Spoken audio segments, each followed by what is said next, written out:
بنگلہ دیش میں الیکشن کی تیاری ہے اور اس بار عرب دنیا کی نظر اس ملک پر ہے۔ ایسا کیا خاص ہے کہ اس بار بنگلہ دیش کے الیکشنز پر عرب دنیا بھرپور توجہ دے رہی ہے؟ اس کی تفصیل جاننے سے پہلے اگر آپ نے اب تک یہ چینل سبسکرائب نہیں کیا ہے تو اسے سبسکرائب کر لیں اور بیل آئیکن کو کلک کرنا نہ بھولیں۔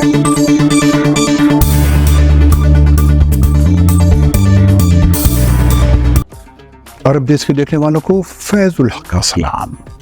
عرب دنیا کی ایک مشہور ویب سائٹ ایلاف نے بنگلہ دیش کے ایک اپوزیشن لیڈر طارق رحمان کا یہ اعلان چھاپا ہے کہ ان کی پارٹی اتوار کو ہونے والے الیکشنز کا بائیکاٹ کرے گی، کیونکہ یہ الیکشنز بس دکھاوے کے ہیں اور اس کا مقصد صرف یہ ہے کہ حسینہ واجد پرائم منسٹر بنی رہیں۔ طارق رحمان نے AFP کو اپنی لندن کی رہائش گاہ سے، جہاں وہ 2008 سے رہ رہے ہیں، کہا ہے کہ بنگلہ دیش میں شام الیکشنز ہونے والے ہیں۔ طارق رحمان بنگلہ دیش کی former prime minister Khaleda Zia کے بیٹے ہیں۔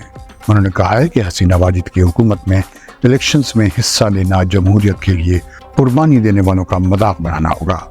بنگلہ دیش میں دو بڑے سیاسی گروپس یا پارٹیاں ہیں، ایک موجودہ پرائم منسٹر حسینہ واجد کی پارٹی ہے اور دوسری خالدہ ضیاء کی پارٹی ہے، جو 2 بار پرائم منسٹر بھی رہ چکی ہیں۔ خالدہ ضیاء 17 سال تک جیل کاٹنے کے بعد رہا ہوئی ہیں اور 2020 سے ہاؤس اریسٹ ہیں۔ ان کے بیٹے طارق رحمان کو حسینہ واجد کی الیکشن ریلی میں ہینڈ گرینیڈ سے حملہ کرنے کے الزام میں ان کے غائبانے میں 7 سال قبل عمر قید کی سزا سنائی گئی تھی۔ طارق رحمان اپنے اوپر لگائے گئے الزام سے صاف انکار کرتے ہیں۔ شیخ حسینہ کے زمانے میں بتایا جاتا ہے کہ ان کے ملک نے اکانومیکلی کافی ترقی کی ہے، لیکن ہیومن رائٹس اور لبرٹیز کا ریکارڈ کافی خراب ہوا ہے۔ بنگلہ دیش کی ایک بڑی پارٹی جماعت اسلامی اور دوسری چھوٹی چھوٹی پارٹیوں نے بھی اتوار کو ہونے والے الیکشنز کے بائیکاٹ کا فیصلہ کیا ہے، کیونکہ یہ الیکشنز ان کے خیال میں صاف ستھرے اور آزادانہ نہیں ہوں گے۔ ان پارٹیوں نے پچھلے سال کئی ریلیاں کی تھیں اور حسینہ واجد کے استعفے اور انٹریم گورنمنٹ بنانے کا مطالبہ کیا تھا تاکہ اس کی نگرانی میں الیکشنز ہوں۔ حسینہ واجد چوتھی بار پرائم منسٹر کے عہدے کے لیے الیکشن لڑ رہی ہیں۔ ویب سائٹ عربی 21 نے ایک انالائسس میں کہا ہے کہ بنگلہ دیش کی موجودہ حکومت نے اپوزیشن کو کافی ڈرا رکھا ہے، جس کا اثر الیکشن پر بھی ہونے والا ہے۔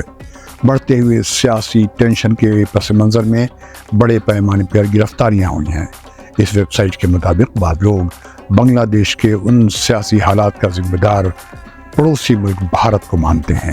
ان کے خیال میں بھارت کے شہر اگرتلہ اور بنگلہ دیش کے شہر اگورا کے درمیان ریلوے لائن شروع ہوئی ہے، جس کے بارے میں کہا جا رہا ہے کہ اس سے بھارت کو زیادہ فائدہ ہے۔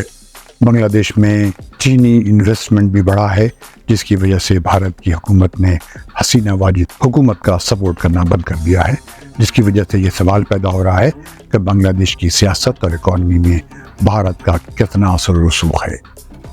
دبئی سے چھپنے والے اخبار الخلیج اور سعودی عرب کے انٹرنیشنل عربی اخبار الشرق الاوسط نے بنگلہ دیش میں الیکشنز میں امن و امان قائم کرنے کے لیے فوج کے اتارنے کی خبر نمایاں طور پر شائع کی ہے۔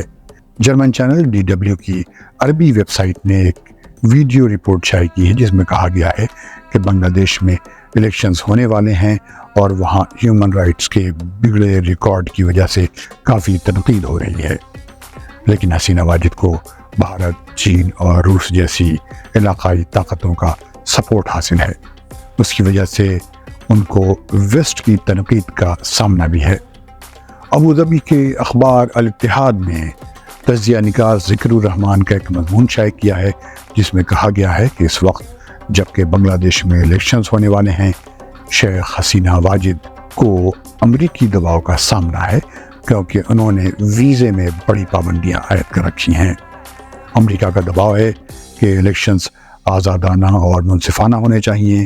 اس کی وجہ سے ویسٹ اور بنگلہ دیش کے درمیان ٹینشن بھی پیدا ہو گئی ہے۔ حسینہ واجد نے بھی امریکہ پر سرکار بدلنے کی کوشش کرنے کا الزام لگایا ہے۔